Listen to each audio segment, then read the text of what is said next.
God is good. All the time. Look at your neighbor. May Kristo ba? May galak ba sa mukha nila? Kung may galak sa mukha nila, tap nyo naman sila, sabihin nyo, ang gwapo at ang ganda mo ngayon.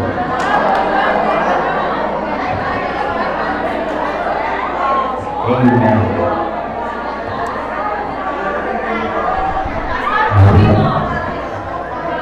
Gwapo at ang ganda mo ngayon. Gwapo ka. Okay. So, let's bow our heads and let us pray. Hallelujah. Panginoon, maraming salamat sa binigay mo pong bagong buhay sa amin. Salamat, Panginoon, dahil nagtipon kami bilang isang pamilya. Dalangin ko po, Panginoon, na ang pag-ibig mo ang siyang mag-umapaw sa amin ngayong umagang ito. Gisingin mo po ang mga natutulog naming diwa. Buksan mo ang aming mga spiritual na tenga. Linisin mo, Panginoon, at punan mo ang aming puso at espiritu. Pagpalain mo po kami ngayon, Panginoon, mula sa iyong mga salita. We declare, Panginoon, that we will take it with authority. And this word will transform our lives, the love that goes beyond. We thank you, God. We offer this day unto you. In Jesus' name, Amen. Palakpakan natin ang Panginoon. Sino yung mga bago nating friends? Taas kamay. Ayun. Welcome sa church. Welcome. We love you. Ayan. We love you. Right. So, before I will start, meron tayong konting activity. Pwede ba yung taas natin yung kamay natin? Dalawang kamay. Stretch, stretch. Paka-stretch nyo. Imaginein ninyo yung kamay ni God na kaganyan. How will you stretch? No? Kung si Sarah Geronimo nga aabotin nyo Diba? Sige, taas, taas, taas, taas. Then close your eyes. And then kung may iaabot ang Panginoon sa inyo ngayon, ano yun? O kung may hihingin ka sa Diyos, ano yun? So prophetically, prophetic gesture, talk to the Lord right now. Kausapin mo siya, hingin mo at kunin mo mula sa kingdom niya. I'll give you 30 seconds.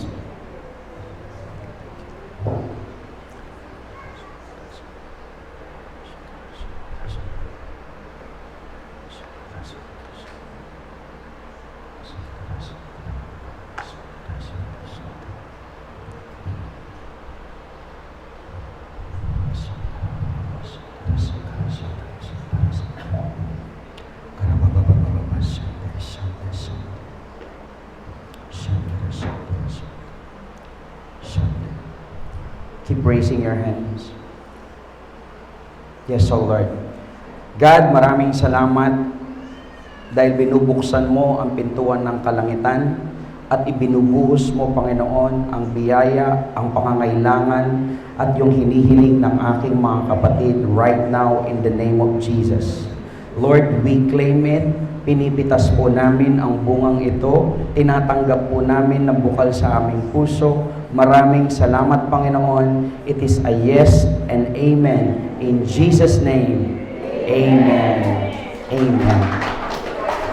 Kung ano man yan, kapag yan nangyari, kayo naman yung next na magte-testify dito. Amen? Amen. So, dahil the more that we will testify the goodness of God, the more it will keep coming. Sabi ko nga, meron akong meron kaming na-discover ni Ate Apple. The more na pinopost mo at tinetestify mo yung blessing mo, lalong dumadami, hindi tumitigil. Meron nagsabi sa amin, bakit daw ang yabang-yabang namin, lagi daw namin pinopost na laging may nagbibigay sa amin. Sabi ko, hindi kami mayabang. We are just thankful na buhay ang Diyos. No? Kasi kung yung iba pinopost problema, ba't di mo ipopost yung blessing? No? So, I decree and declare whatever blessing na nare-receive namin, it will be done unto you as well. So, last week, natutunan natin that we are loved by the Lord. Even if we are sinners, hindi, yung 2 points. Even if we are undeserving and helpless. Tama? So, natutunan natin yun mula from Ate Chawien. And we are challenged by the Holy Spirit to love like Jesus. Yes? So, and to go back to God's heart. Kasi napakahalaga na nagbabalik tayo sa puso ng Panginoon from time to time. Aminin natin, kahit matagal na tayong Kristiyano o bagong Kristiyano, there are times that we slip away. Nadudulas tayo, nadadapa tayo. But, last week, kahit na nagkakamali tayo, hindi tayo deserving, God always open His arms for all of us. At itong maganda, kahit nakastretch, hinahatak pa. Naiyak ako dun eh. Ganun tayo kamahal ng Diyos. So pinakita ng Panginoon kung paano at gaano niya tayo kamahal, kung paano tayo pinabago ng Diyos sa pamamagitan ng kanyang pag-ibig. Kaya ako nga pinastretch para magising yung dugo nyo eh. No, pag-ibig. So, when we are at the place of that kind of grace and mercy, amazing grace, biyaya ng Panginoon, we cannot be silent, right? Di tayo pwedeng manahimik. But we can't help it but to act dun sa pag-ibig na tinanggap natin, right? To act upon it with love. Anyong anseho. Anyong. Oh, sa mga inaantok galaw-galaw. So today, we will be on the part 2 and the last series of the Love Like Jesus. No? And today, we entitled it The Love That Goes Beyond. Last week, the love that goes, the love that transforms. No? Today, love that goes beyond. No? So, ang text natin will be coming from the book of Acts, chapter 20, verse 20 to 24, and chapter 10, verse 24 to 35. So, are you ready? Okay ba yung reception ng sound dyan sa inyo? Okay? Sa akin kasi basag eh. Hindi ko marinig sarili ko. Alright. So, noong 2014, merong vision na binigay ang Panginoon sa ating senior pastor Jeff Chong, no, sa Singapore, and kay Pastor Claudia, patungkol sa direction ng Panginoon sa ating mga buhay at sa church natin. And binigyan sila ng strategy. It is called the Regional and Geographical Strategy. Anong ibig sabihin nun? It talks about places. So, noong 2016, sa Singapore, meron silang ginawang black pastoring. Ano yung black pastoring? Ang black pastoring means to outreach, to care, and disciple neighbors in the block where they stay. Ibig sabihin, yan yung kanilang tahanan. Meron tayong tinatawag na geographical mission strategy. Yung mga bahay kasi Singapore, ganito po ang itsura. Ayan. Colorful, rainbow. Akala ko nung unang salta ako sa Singapore, sabi ko, ba't walang bahay sa Singapore? Ba't lahat office? Yung pala yan na yung mga bahay. Sa sobrang linis, parang Makati, daig pa yung Makati. Sobrang linis, tapos mga building lahat. Yung pala yan yung mga bahay. So hanggang 20 floor, 24th floor. So ayan. And then yung next slide natin, mga ganyan. Para mga boxes. Ang tawag dyan, block. Block 107, block 105. So marami yan per floor. So, may dalawang reason bakit ginawa yung block pastoring. Sorry. Pastoring, hindi fast. Okay. Hindi kinorek ko yung sarili ko. May dalawang reason bakit ginawa ang block pastoring. No? Ano yung reason? First, to have clear ownership. Ano yung clear ownership? Para meron silang maliwanag na pag-aari. They will take ownership dun sa ipapastor nila. Bakit? Kasi sometimes, sa mission field, when the mission fields belongs to everybody, it belongs to nobody. What does it mean? Kapag hindi mo sinabihan, halimbawa, si Reggie, na Reggie, pag-aari mo o teritoryo mo yung court, make sure lahat ng kapitbahay mo sa may court, sa kampamyento, madala mo sa church, ma-receive nila si Jesus as their Lord and Savior. Amen? Mahina yata. No? So, unless binigay natin yon na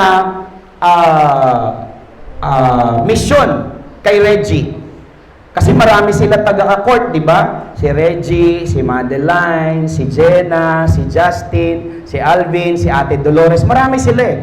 Walang kikilos. Tama mali? Kapag walang inassign sa tao, walang kikilos. Kahit alam natin yung dapat gawin, walang kikilos. Ay, sila pastor na lang, sila naman yung mga leader.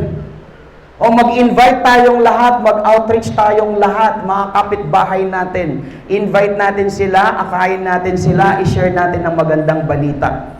Or i-bless natin sila. Okay, hindi para sa akin yan. Sa mga leader lang yan. Tama mali? Are you okay? Mainit na, no? Summer na, no? Summer na ba? Gusto yung maghiwa-hiwalay para hindi mainit. No? So, when the mission field belongs to everybody, it belongs to nobody. So, ganun yung nangyari sa Singapore. Kumbaga, nagpupunta lahat sila sa church, pero yung mga kapitbahay nila, hindi nila kilala. Ganun sa Singapore. Tanungin niyo si Albion siya kasi Ate May, kasi nanggaling na sila doon. Pag nakikita sa elevator, ni walang pansinan.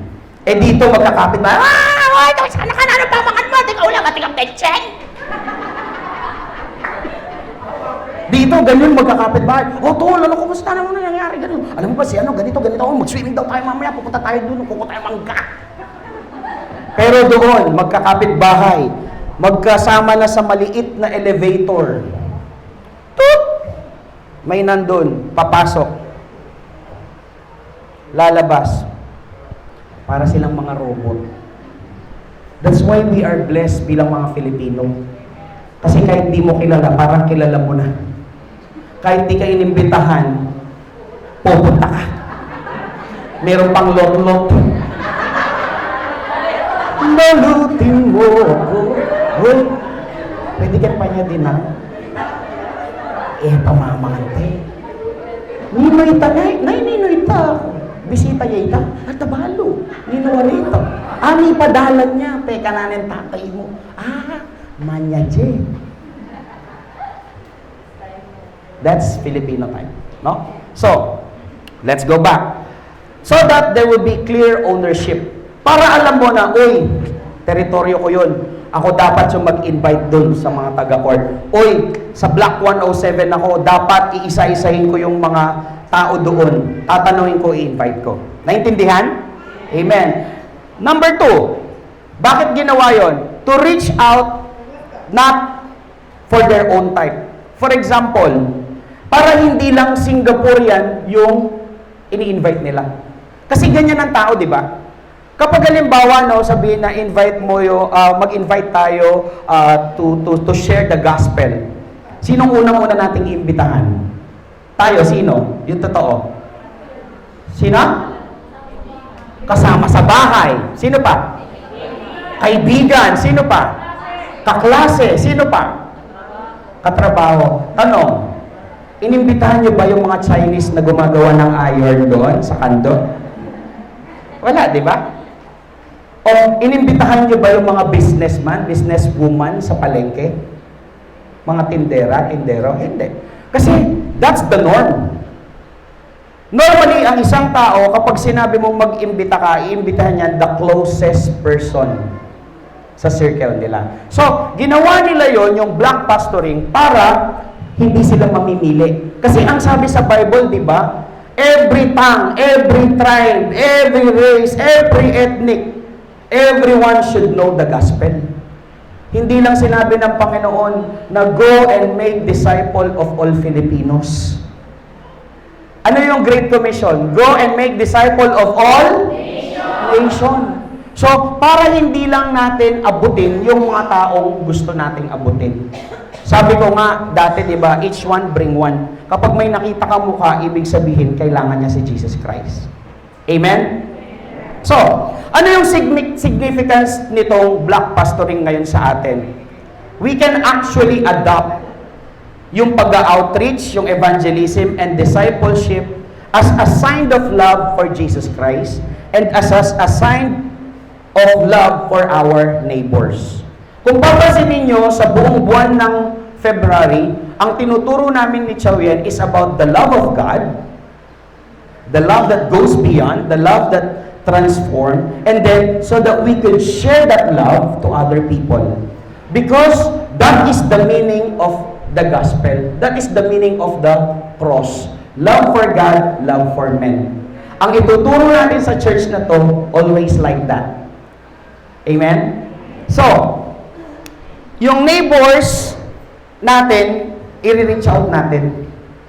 Hindi lang po gawain ito ng pastor o ng leaders. Ang sabi ni Jesucristo sa dakilang komisyon, go, humayo kayo at gawin ninyong tagasunod ang lahat ng mga tao sa sanlibutan. So, ang pagpunta sa church, hindi lamang ibig sabihin yan, makikinig ka, feel good na music, na worship. Amen? So, we will adopt that. Lahat tayo kikilos. And then, the Lord gave me this vision that we need to have this project. Hashtag, sabay-sabay, Project Plus One. Project Plus One. Anong ibig sabihin nito? Ibig sabihin, bawat isa sa atin, Project Plus One, iisipin natin, meron akong Jesucristo. Ang sabi ni Jesus Christ sa akin, share the gospel. So you have the responsibility. Lahat tayo may responsibilidad para mag-akay at ibahagi ang pag-ibig ng Diyos. Project Plus One.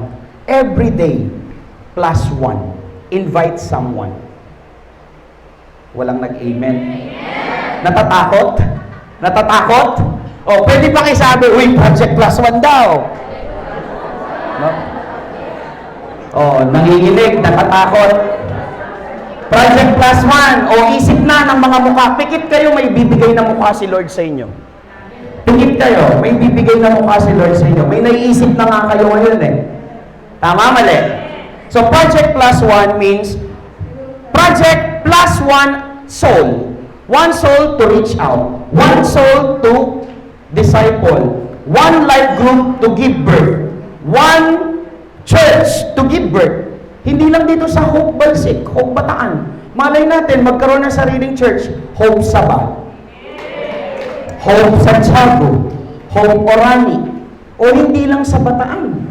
Hope Pampanga. Hope Subic. O baka naman sa mga nagbabalak na pumunta ng Finland, makapag-start kayo ng Hope Finland. Amen, Ate May? Amen, Jobel?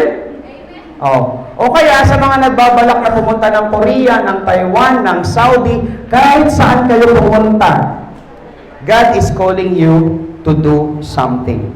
Amen? So huwag tayong matakot because today I will show you and I will teach you two important attitudes from Paul and Peter. Ready na kayo? Number one, love beyond our comfort.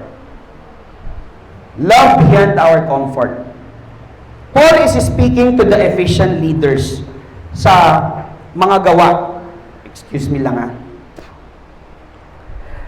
So verse 22, sabi niya, sabay-sabay tayo, samahan niyo ako. Ngayon, pupunta ako sa Jerusalem dahil ito ang utos ng banal na Espiritu sa akin. Hindi ko alam kung ano ang mangyayari sa akin doon. You see? Tigil tayo sa verse 22. Si Paul, pupunta sa Jerusalem dahil narinig niya sa banal na Espiritu. Kailangan niyang puntahan. Ibig sabihin, yun yung ipapastor niya. Yun yung binibigay na lugar ng Panginoon sa kanya. Kumbaga kay Reggie, yung buong court talaga. Lahat ng mga alam mo na. Okay? So Reggie, parang ikaw to napaprophesy ko. Ikaw ang maglilid doon sa may court talaga. Palakpakan natin si Reggie. So sabi dito, sabi ni Reggie, Kuya, di ko alam, natatakot ako, ganito, etc. Look at Paul. Si Paul sabi niya, hindi ko alam kung anong mangyayari sa akin doon, but still, dumiretso siya. Bakit? Bakit sa tingin natin dumiretso si Paul doon? Because he loves God. He received the love of God. Sino dito ang nakatanggap na ng pag-ibig ng Diyos? Sino ang natutuwa at nag-e-enjoy sa pag-ibig ng Diyos? Okay. So, verse 23. Ang alam ko lang, kahit saang lungsod ako pumunta, pinapaalalahanan ako ng banal na espiritu na bilangguan at pag-uusig ang naghihintay sa akin.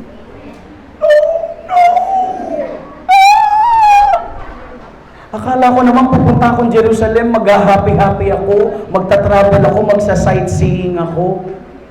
But no! Si Paul, looking at the life of Paul, na itong si Paul dating mayaman to eh. Tapos ngayon, sinabi ng banal na espiritu, pumunta sa Jerusalem para i-preach yung gospel, and then, ang laging ipapaalala sa'yo, makukulong ka dun. Uusigin ka doon. Paano kung halimbawa sabi, Reggie, kapag nag-invite ka doon, kay liandaham, ausan da kang borbolin, ausan da kang tutumo yan, pakitang tao mo yan. Will you still go? Will you still go? Amen. Recorded po yan, ha? Amen. Palakpakan natin. So, anong pinapakita dito? That Paul will go beyond his comfort. Hindi madali. Actually, hindi lang sa hindi madali. Napakahirap. Tama? No? Pero, bilangguan yung nakaharap sa kanya, pero it's okay, I will still go. So, anong klaseng karakter yun? Sobrang pag-ibig sa Diyos. Alam mo, ito yung isa sa mga paborito kong verse na sinabi ni Pablo, verse 24, sabay-sabay tayo. Pero hindi na mahalaga sa akin kung ano man ang mangyari sa akin. Matapos ko lamang ang gawain na ibinigay sa akin ng Panginoong Hesus na maipangaral ang magandang balita tungkol sa biyaya ng Diyos. Kaya to? Reggie, ulit, kaya? Di na mahalaga kung ano mangyari sa akin, Pastor. Okay lang kung pagtawanan ako ng mga taga-court. Basta magawa ko lamang ang sinasabi ng Diyos. Go, go, go! Kaya? Oh, amen daw. Be like Reggie. Be like Reggie. Be like Jesus. Be like Paul. Oh, yan, si Ira pa. Taga-court. Di ba? Ipapopulate ng taga-court to. Why not? So, hindi lang si Reggie, hindi lang si Ira. I'm speaking to all of us. Kahit po estudyante, paano po ako mag-i-invite? Well, lahat ng kaklase mo. Amen?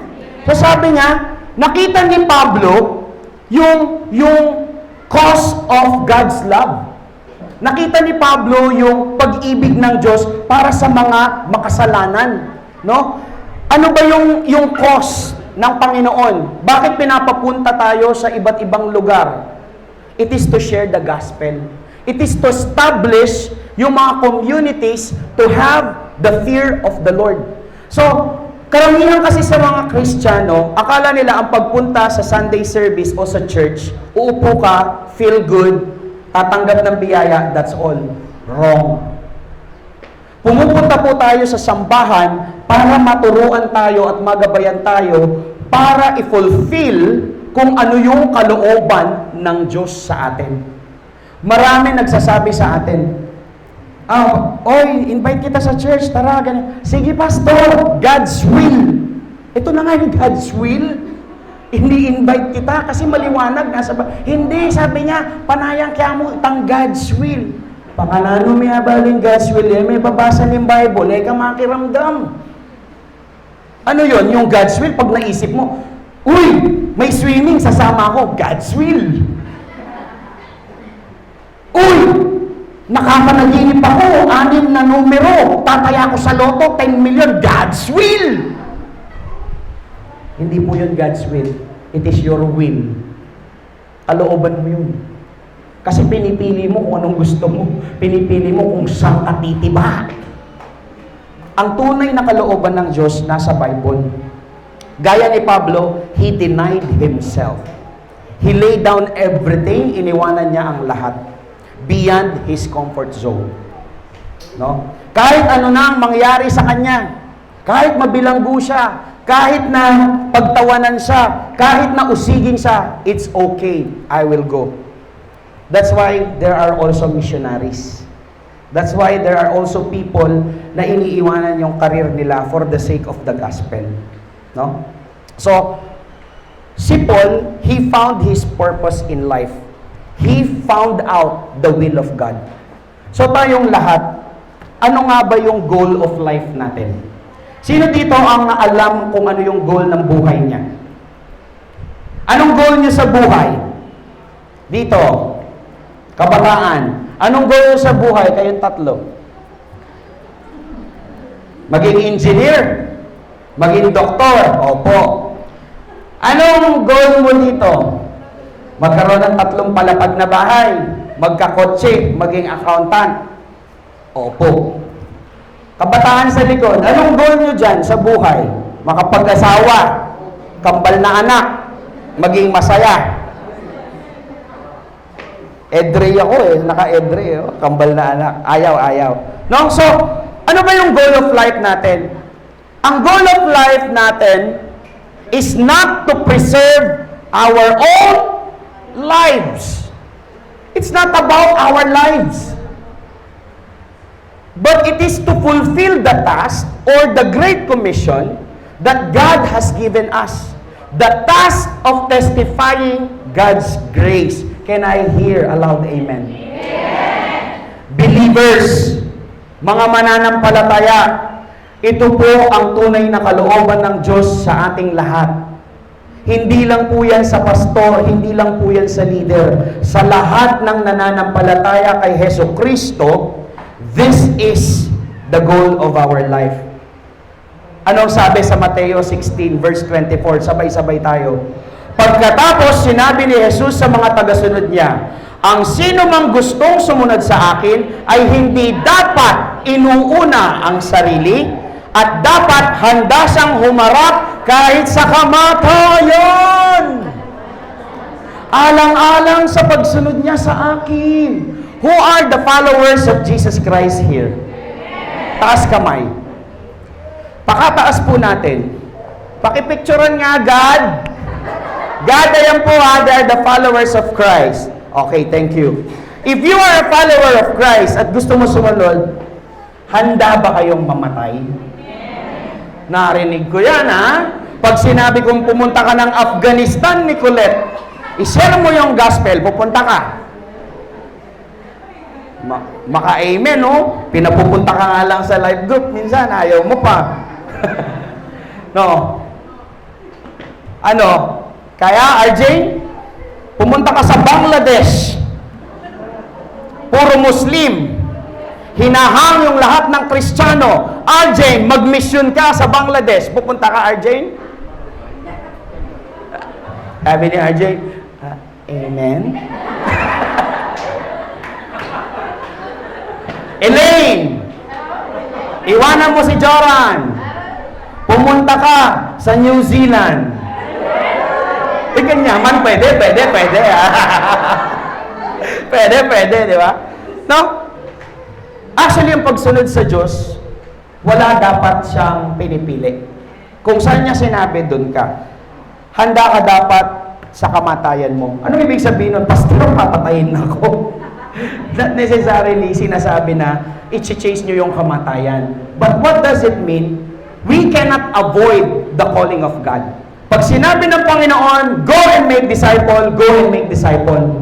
Wherever you are, kung nasa tindahan ka man, Ate Josie, lahat ng namimili, sharean mo. Oh, narinig. Jomar, kung naniningil ka ng koleksyon sa lahat ng may kumuha ng tricycle, lahat ng kinokolektehan mo, sharean mo. Mahina yata, bro. Amen. Kanina sa kamatayan, amen. Ngayon, sa kolektor, amen. No? So, verse 25, sabay-sabay tayo. Sapagkat ang taong naghahangad magligtas ng kanyang buhay ay mawawalan nito. Ngunit ang taong nagnaalis,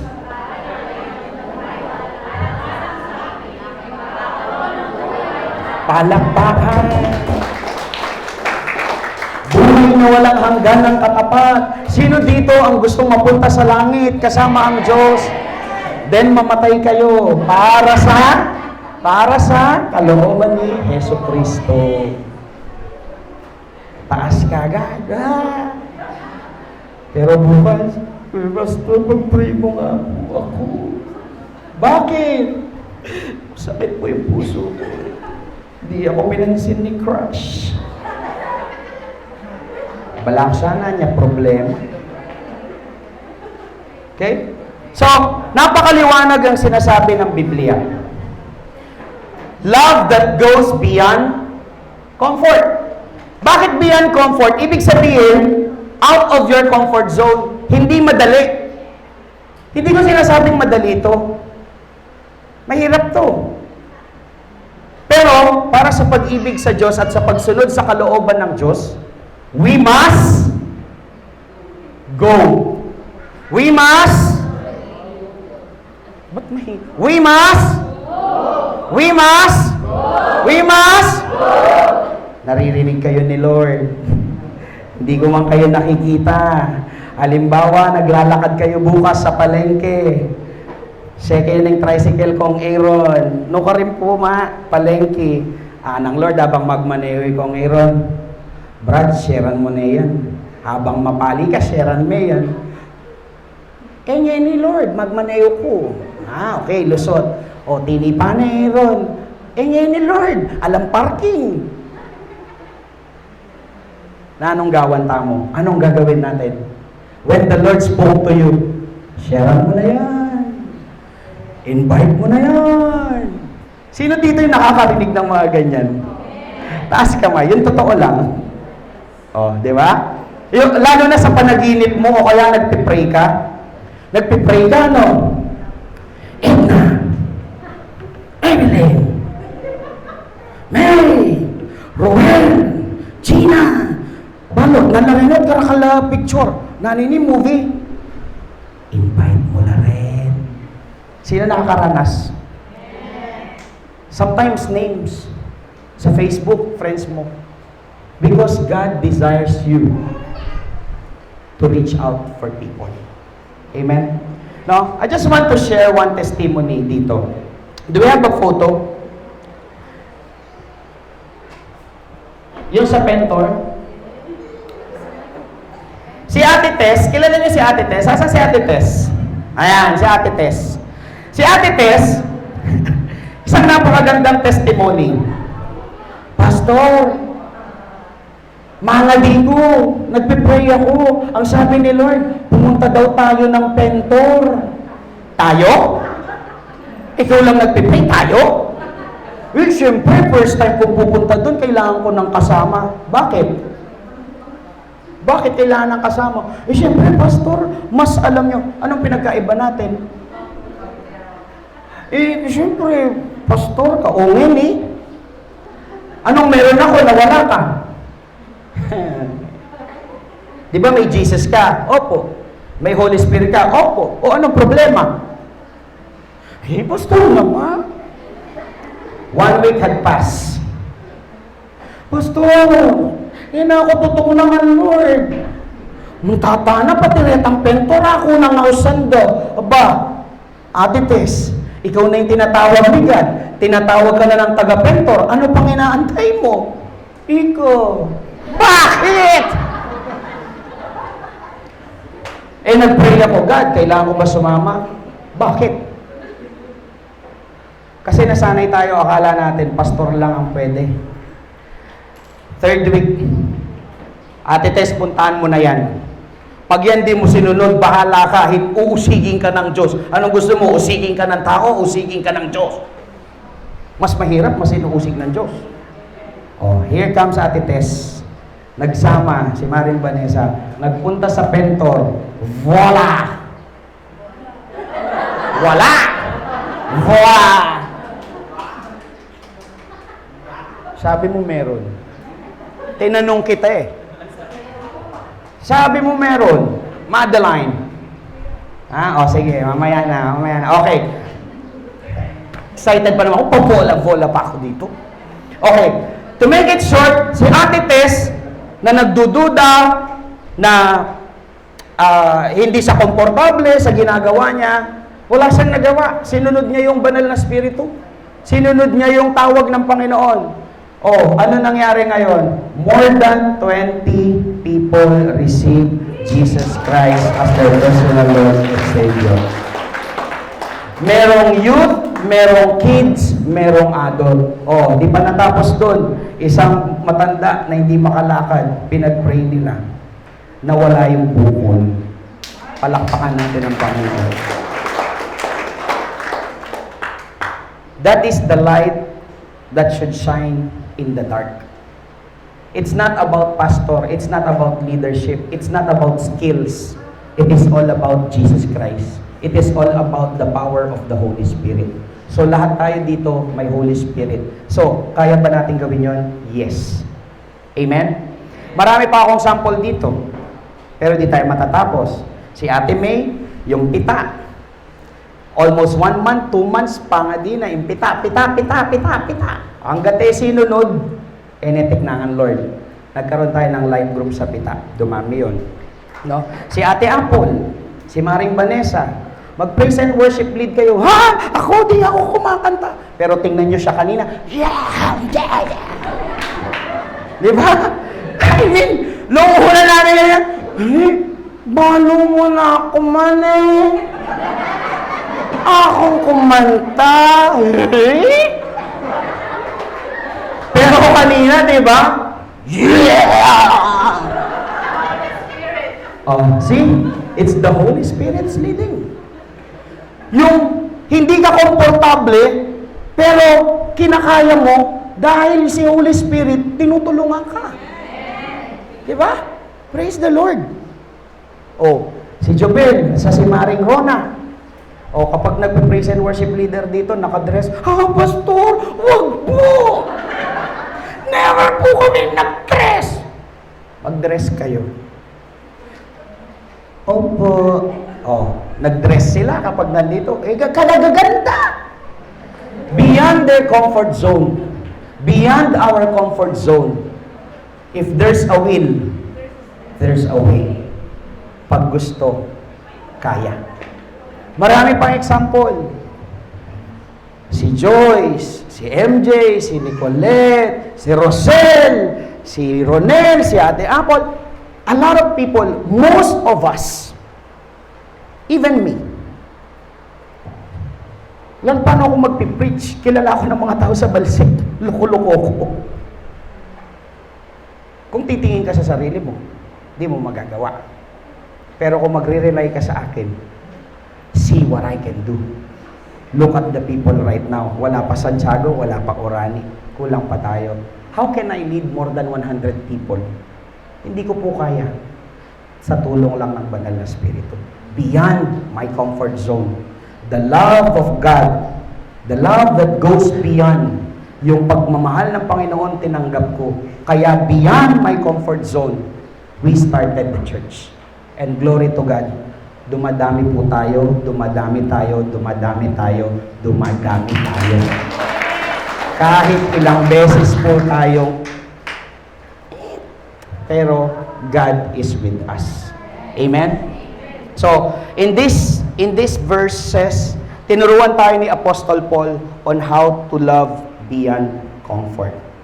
Amen? So, tingnan naman natin, point number 2, mula kay Pedro, love beyond our culture.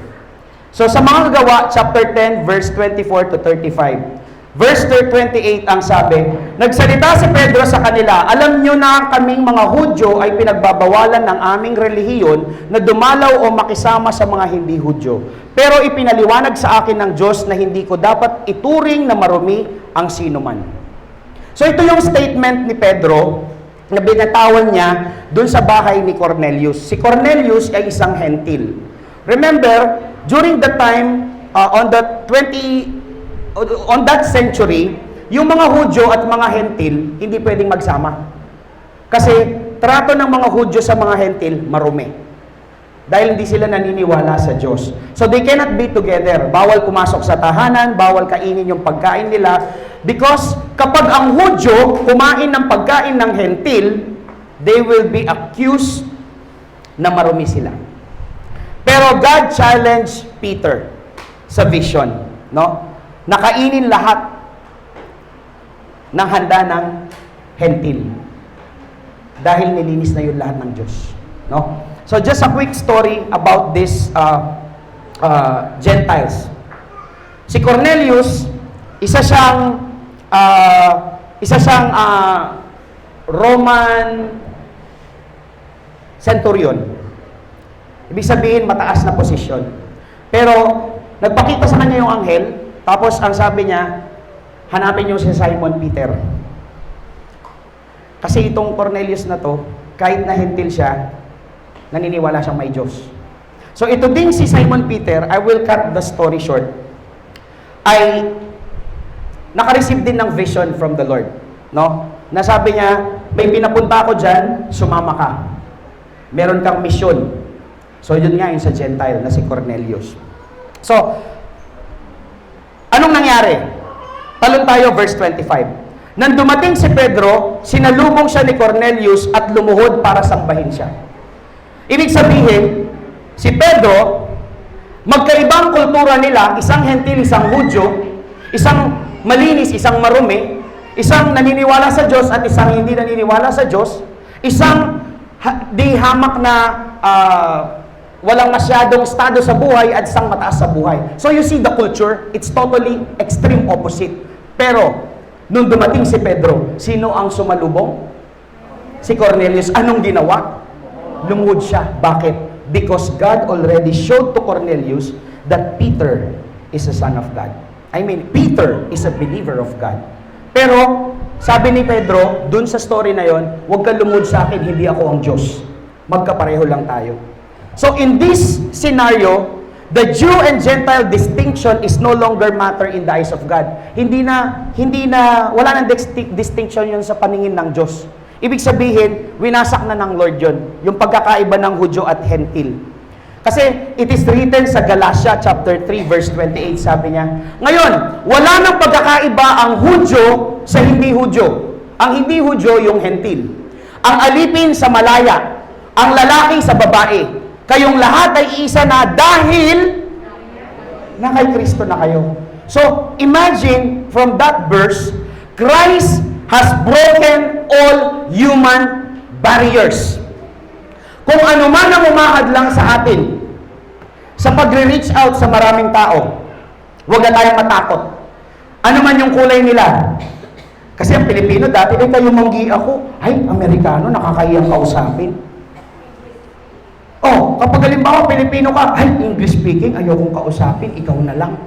No? Anumang lahi, anumang estado sa buhay, ay mayaman. Ako mahirap lang. Naranasan nyo na to, no? 5-star hotel, halos ayaw nyo pumasok.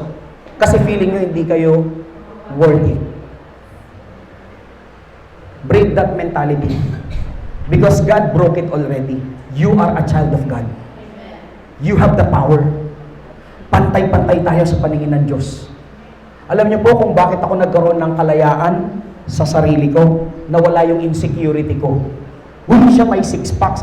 Uy, siya matangkad. Uy, siya matalino. Uy, siya kakakumpara mo, lalo ka nang liliit. So might as well, ito yung sabihin mo sa sarili mo, anak to ng Diyos. Anak ako ng Lord. I have the Holy Spirit. Come on, I can do it. Yan si Pastor Lucky. Joker, kapag nagpipreach, kaya ko din yan. Anak yata ito ng Diyos. Can I hear an amen?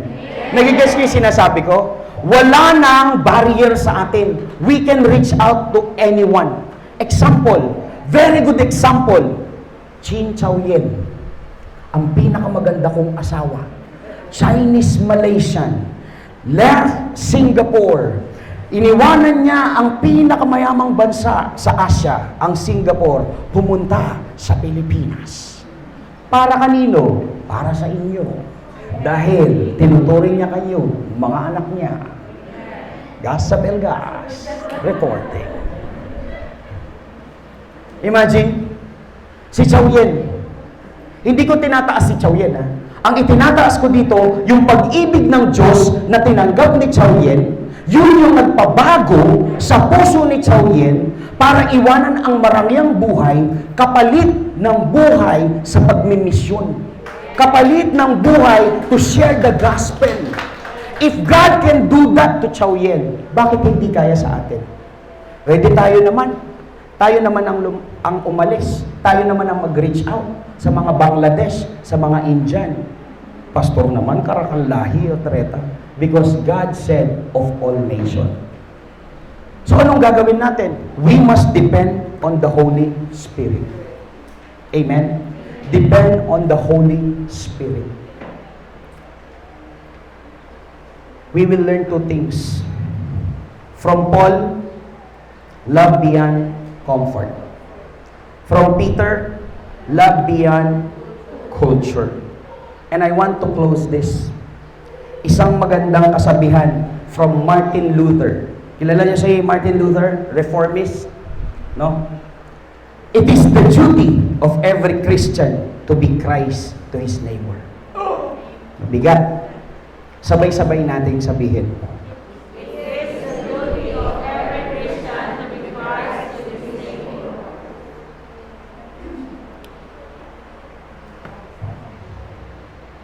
We need to be Christ everywhere. As the team of the church, Pivot 2021, as the team of our district, Boundless, the team of our church, Project Plus One, we can do something. Are you with me? Amen. Are you with me? Amen. Can you share the love of Christ to everyone? Amen. Gaya ni Paul, gaya ni Peter. No? Beyond comfort, beyond culture. Just very quick, you can share by blessing people. Bless your neighbor. Know them. Alamin nyo ang gusto nila, alamin nyo ang hobby nila, alamin nyo yung paborito nilang pagkain. Bless them. Fellowship. Spend time with your neighbors. Kwentuhan. Huwag kwentuhan ng chismis, pero kwentuhan ng about kay Lord. Minister. Pray for our neighbors. And proclaim. Share the gospel to our neighbors. Amen? This is the love that goes beyond. This is the love of Christ. Be like Jesus. Be like Paul. Be like Peter. Be like Reggie. Amen? Amen. Are you blessed? Amen. Can we all stand up as I call the music team?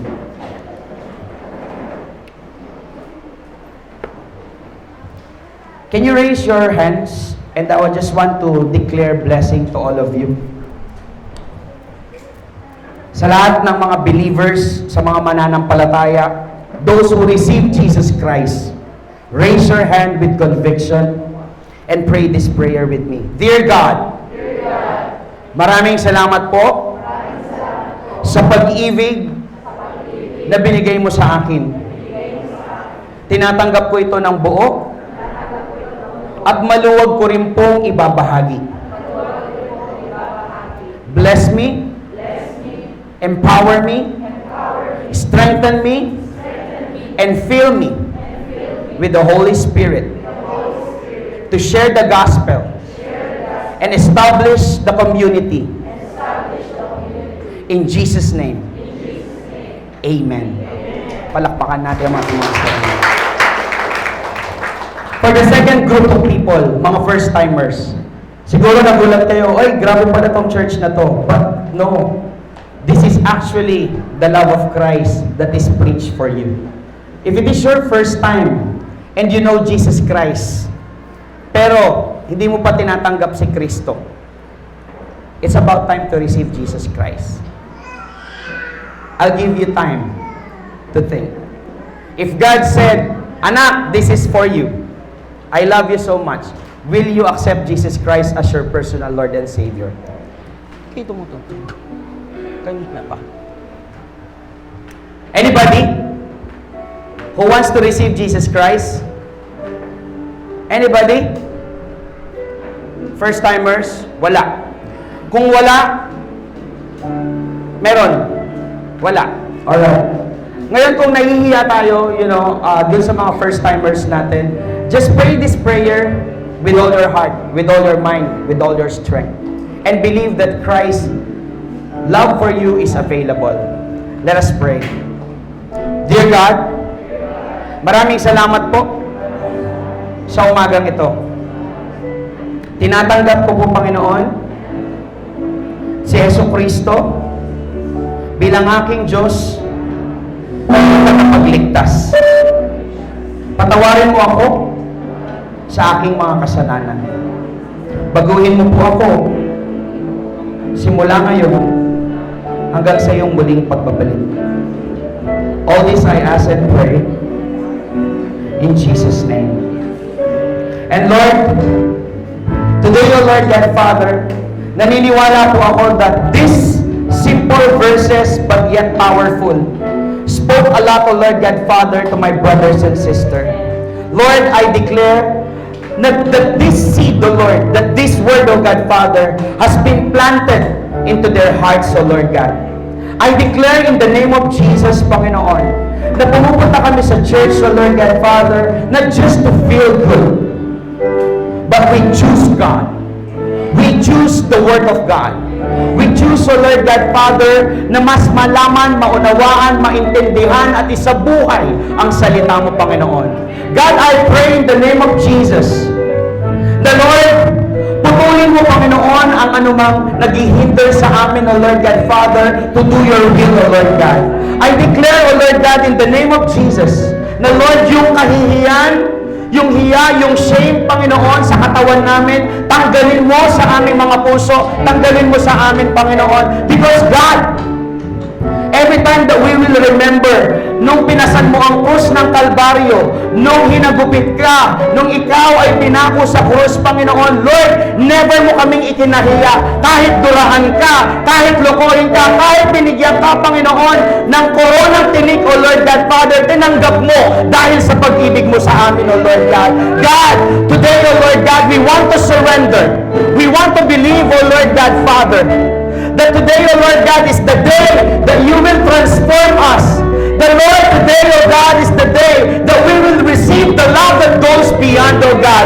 Without hypocrisy, wala kang hipokritohan, Panginoon. God, I pray that you will move today. You will move, O Lord God, to the heart of my brothers and sisters. Palambutin mo, Panginoon, ang kanilang mga puso, O God. Show them. Reveal to them, O Lord God, their specific assignment.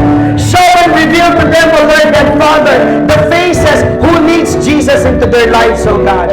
And Lord, I declare, in the name of Jesus, as we raise our hand, as we raise our banners, O Lord God, we will be victorious wherever we will go.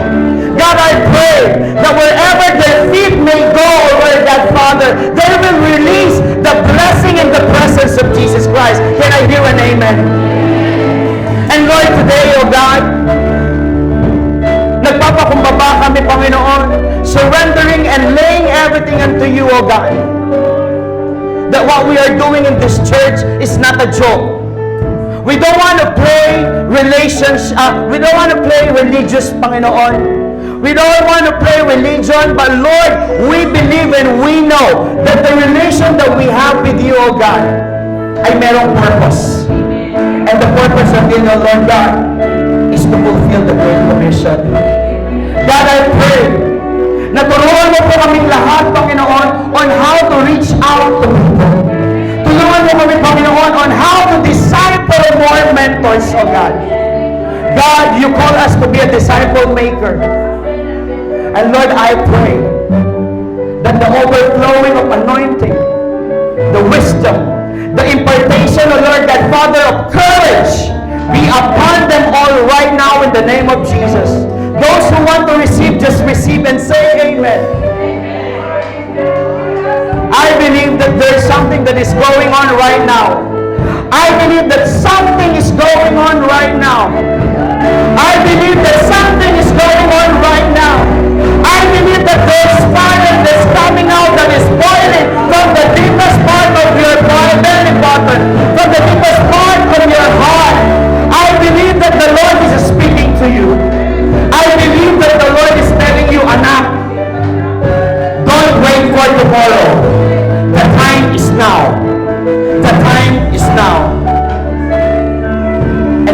need to do is to surrender and respond. Hallelujah. Father, we thank you, O God, for this powerful prophetic gesture, O Lord God. Let those who want to receive, let them receive. Let those who want to serve, let them serve. Let those who want to give you glory, give them glory, O Lord God, Father. May the glory be upon you alone, O God. Panginoon, hindi ko alam kung anong gagawin ko.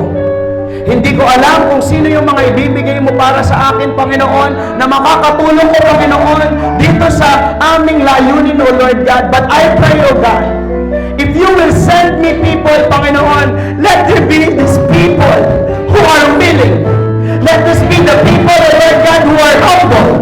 Let this be the people, O Lord God, Father, who has compassion, who has passion, who are generous, O Lord God. And I declare in the name of Jesus, O God, that as we bless one another, O God, the blessing will continue to overflow, O God. Sabi mo, Panginoon, it's not about to preserve our life, but it is about fulfilling the Great Commission. And I pray right now in the name of Jesus, with the authority of the Bible, O Lord God, Father, I speak life to every one of us. I speak courage to be upon us. I speak strength to be upon us, O God. Make us fruitful. Make us fruitful. Multiply, multiply, multiply, multiply, multiply. Project last one, project multiply 1,000 times, 1,000 times. We will leave the 99 and we will look for that one, oh God. Lord, we will grow not only to hundreds, not only 500, but thousands and thousands and thousands and thousands of people will come to get to know Jesus Christ. And Lord, we will not, Lord God, stop. We will not stop in Bataan, oh Lord, but we will expand our territory, oh God, in Bataan, in Pampanga, in Zambales, Nueva Ecija, in Manila, oh Lord, in the Philippines, Lord, all over the world, oh God. Here we are. Send us, send us, send us, send us, oh God. Lord, I pray in the name of Jesus, oh God, awaken our souls, awaken our souls, awaken the sleeping souls, oh God. And Lord, I pray that there will be a new spirit that will rise up, new spirit that will rise up, oh God, that we will not procrastinate, no hesitation, and no negotiation, oh Lord God. I pray, oh Lord God, for the whole church of Hope Bataan, oh God. Each and every one of us, oh God, will participate. We will be responsible, oh Lord God. And God, I pray na ikaw po ang nagtatanim ngayon, Panginoon, sa puso, sa isip, at sa espiritu ng aking mga kapatid, oh God. Kayo po ang mangusap sa kanila. Kayo po ang malayang kumilos sa kanila, oh God. Lord, lahat ng sasabihin ko, malilimutan nila, but your word, your presence will remain and will last forever, oh God. It will never wither. It will never fade away, oh God. And Lord, it will last for eternity, oh God. And Lord, as I commit the church, oh Lord, I also want to pray at this moment, oh Lord God, for those who are sick. Sa lahat ng mga may sakit, Panginoon. Sa lahat ng mga may nararamdaman sa puso, may bigat sa puso, may problema sa pera, mayroong pisikal na sakit, Panginoon. God, hear our prayers. Let there be healing right now. Let there be provision right now. Let there be reconciliation right now, oh God. God, I pray for my wife, oh Lord God. I plead the blood of Jesus, oh God, that you will cleanse her body, that you will heal her right now, oh Lord God. Lord, even me, myself, oh God. God, you deserve to be glorified. You deserve, oh God, Father, to worship, oh God. That despite this feeling, oh Lord God, it's not about my feeling, oh God, but it is about my faith, oh God. I'm standing here in front of you, oh God, with humility, oh Lord God, with sincerity, that I will preach the gospel, that I will preach the gospel.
Panginoon. Bless them.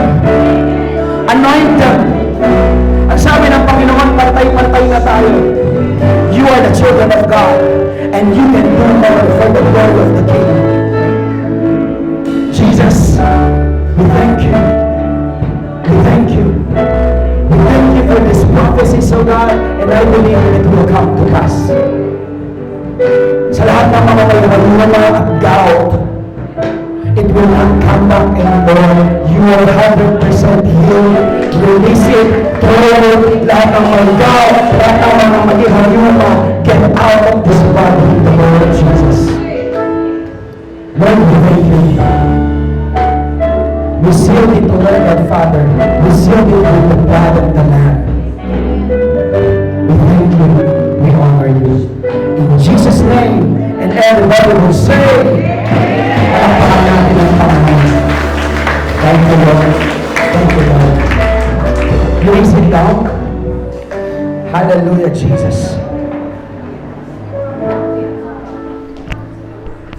Your announcement. Very good. Amen. Sobrang nakaka-bless po, di po ba? Yung presensya ng Panginoon, ramdam na ramdam natin lahat. Napakabuti talaga ni Lord. Salamat sa Kanya. We are here dahil sa Kanya. And lagi natin tatandaan yung message na ibinahagi sa atin ni Pastor Lucky. We must fulfill the Great Commission. Para ma-fulfill po natin yon, always depend to the Holy Spirit. Amen? Ngayon naman po, meron lang po kami mga few announcement. We would like to encourage everyone, please like, follow, and subscribe po. Lahat po ng ating social media na narito po sa screen natin ngayon.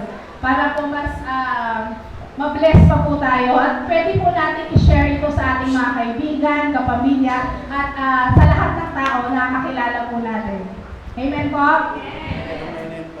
And now, may we call all the February babies?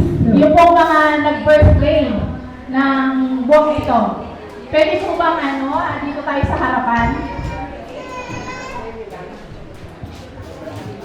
February babies. Announcement ay nakaiwan sa toilet.